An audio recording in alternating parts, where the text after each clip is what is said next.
Autant s'aimer puisqu'on est tous vivants en même temps.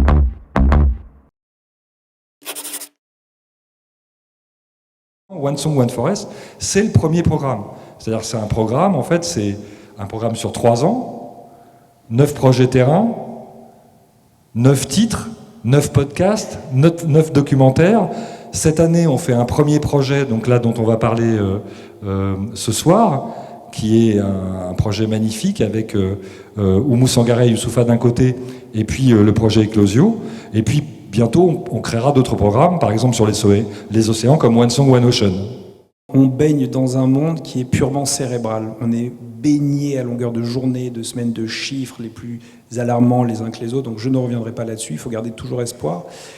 Et je trouvais qu'un programme alliant musique et environnement allait nous ramener aux racines, justement, à l'émotion, aux sentiments profonds que chacun devrait avoir et a peut-être encore pour faire bouger les lignes. Puisque ça ne marche pas d'adresser le problème de manière rationnelle, autant essayer d'aller l'adresser sur le chemin de l'émotion. Et ce qui me plaît, je résumerai ce projet ainsi, au final, c'est la question de l'engagement qui compte. Nous, notre mission, c'est de mettre en avant le langage, les données des scientifiques et les faire rayonner. C'est super d'avoir un rapport du GIEC, et j'insiste bien, lisez-le, il possède aussi toutes les solutions. Il y a un plan d'action, il n'y a qu'à suivre. Et pourtant, les décideurs politiques, les décideurs économiques ont du mal. Je ne dis pas qu'ils ne veulent pas le faire, mais ils ont du mal. L'urgence aujourd'hui, elle est de changer d'échelle et d'accélérer le mouvement.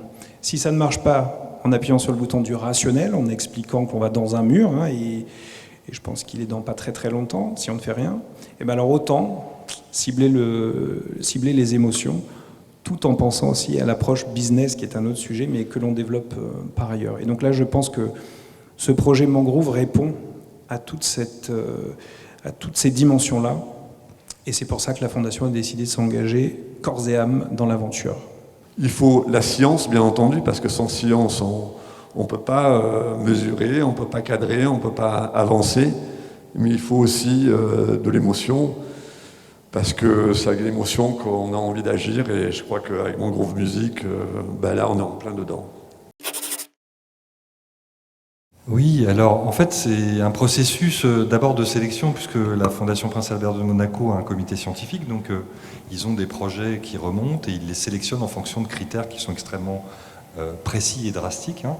Et nous, de notre côté, on a un comité d'évaluation qui fonctionne sur des critères, je dirais, qui sont sur les valeurs, sur l'éthique, mais aussi sur la capacité d'un projet en fait à plaire, à engager, à séduire des artistes pour qu'eux-mêmes en fait transpirent ce projet et transmettent ce projet à travers leur art. Donc c'est tout un processus. Et c'est vrai qu'en ce qui concerne le projet d'Eclosio, le projet des mangroves, alors il y avait déjà une dimension symbolique, parce que la mangrove, c'est 1% de la forêt tropicale, c'est un arbre qui relie la terre et la mer, il y a plein de choses dans la mangrove. Et on l'a appelé Mangrove Music. Donc Eclosio, c'est une ONG, donc une organisation non gouvernementale belge, que l'on qualifie d'universitaire, parce que nous travaillons en très proche collaboration avec l'université. Alors c'est en Belgique, donc c'est l'université de Liège, l'université de Jean Blou, ça ne parle peut-être pas beaucoup, mais qui couvre l'ensemble. Ils ont un grand nombre de facultés et un grand nombre de disciplines.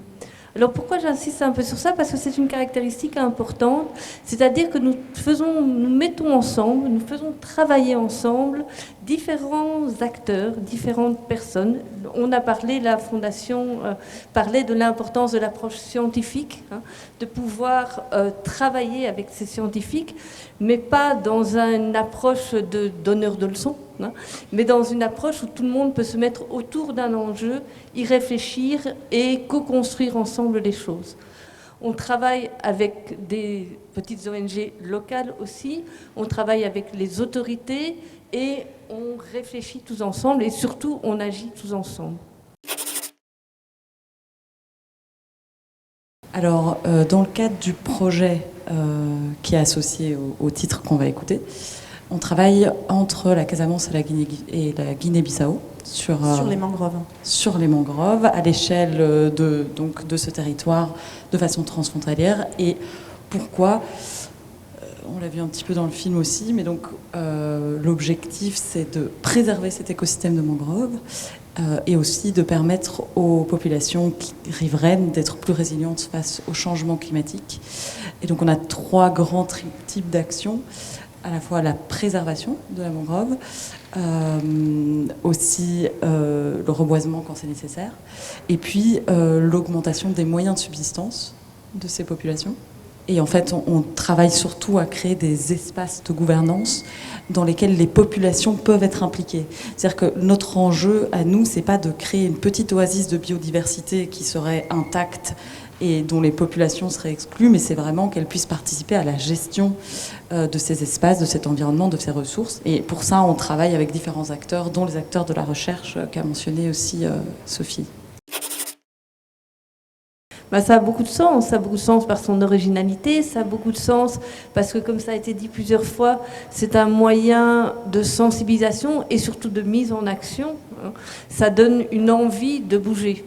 Et je pense que c'est assez compliqué aujourd'hui, et dans le métier de travail auprès des étudiants, etc., pouvoir réussir à passer un message en gardant une motivation et une envie de bouger, c'est pas très facile.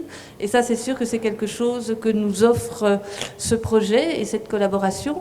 Autre chose aussi qui est pas négligeable, c'est que nos équipes sur place, elles sont contentes de savoir qu'on parle d'elles et qu'il y a donc, c'est un facteur de motivation aussi pour nos équipes et les populations sur place de pouvoir être associées au label. Alors, si on a besoin de renouveler nos imaginaires, c'est tout simplement parce qu'on arrive aujourd'hui à la fin d'un modèle de société. Et c'est là où en fait interviennent ces nouveaux imaginaires, c'est pour nous aider à imaginer à quoi le monde de demain pourrait ressembler dans le meilleur des cas, dans le respect des limites planétaires. Et ces nouveaux imaginaires, non seulement ils sont indispensables, mais ils sont également enthousiasmants et moteurs de passage à l'action. Et ça, il y a énormément d'études psychocognitives qui le montrent.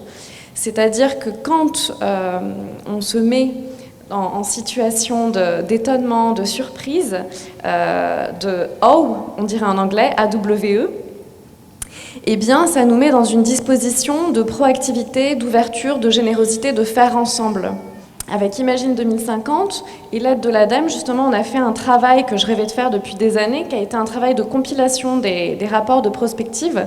Donc, en fait, ce qu'on a fait, c'est qu'on a compilé tous les scénarios de prospective qui étaient sortis à date, à savoir une quinzaine issus de 10 rapports distincts, parmi lesquels les 4 scénarios de l'ADEME, le plan de transformation de l'économie française du Shift, les rapports du GIEC, de l'IPBES, etc. Et on a regardé les points de convergence et les points de divergence entre ces rapports, de sorte à ne s'intéresser que aux points de convergence in fine et que ça devienne un cadre de créativité pour les artistes. En fait, ce qu'il nous manque collectivement, c'est ce désir d'agir. D'où la responsabilité des artistes et le fait que je travaille principalement avec ceux qu'on appelle les leaders culturels. Voilà. La réflexion, c'est comment est-ce qu'on arrive à faire connecter, à faire parler de cela sans que ça ne paraisse très compliqué pour les gens, sans que les gens aient l'impression qu'on parle de politique et que ça ne les concerne pas. Comment on arrive à tout simplement rappeler aux gens que pour mieux vivre, en fait, pour leur propre intérêt, dans leur propre intérêt, même s'ils s'en foutent du voisin, mais tout simplement parce qu'ils ont besoin de vivre et de respirer un air sain, il faudrait qu'ils tiennent compte de tous les autres vivants autour. Comment on arrive à faire passer ce message sans qu'il ne paraisse compliqué? Et parfois, c'est vrai que l'art, la musique et la fiction permettent tout simplement d'aborder ces thématiques sans que les gens qui ont des problèmes de survie, des problèmes de santé, qu'on leur amène tout ça et qu'ils aient l'impression qu'on les fait chier avec des problèmes qui ne les concernent pas. Et en fait, c'est comment est-ce qu'on arrive à leur faire comprendre qu'en parlant de ça, on parle d'abord d'eux.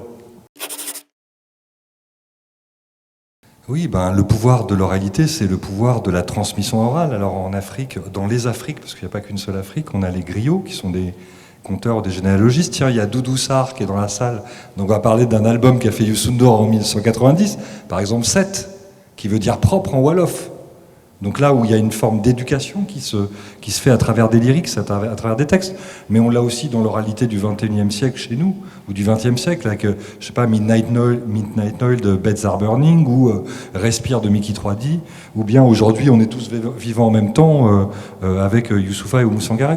L'impact des récits a été assez largement nourri scientifiquement. C'est quelque chose qu'on connaît bien, c'est-à-dire que non seulement l'American Way of Life a été largement diffusé par le cinéma. Pour rappel, le plan Marshall, c'est à la fois l'effacement de la dette européenne, c'est la construction, c'est l'énergie, mais c'est aussi et surtout l'attribution des licences de cinéma à travers un accord qui s'appelle l'accord Bloom-Burns, les licences de cinéma attribuées aux Américains. Ce qui a fait qu'à la sortie de la guerre, la moitié des films qui étaient diffusés en France à peu près étaient des films américains, et l'enjeu était de diffuser l'American Way of Life, donc un mode de consommation à travers les récits.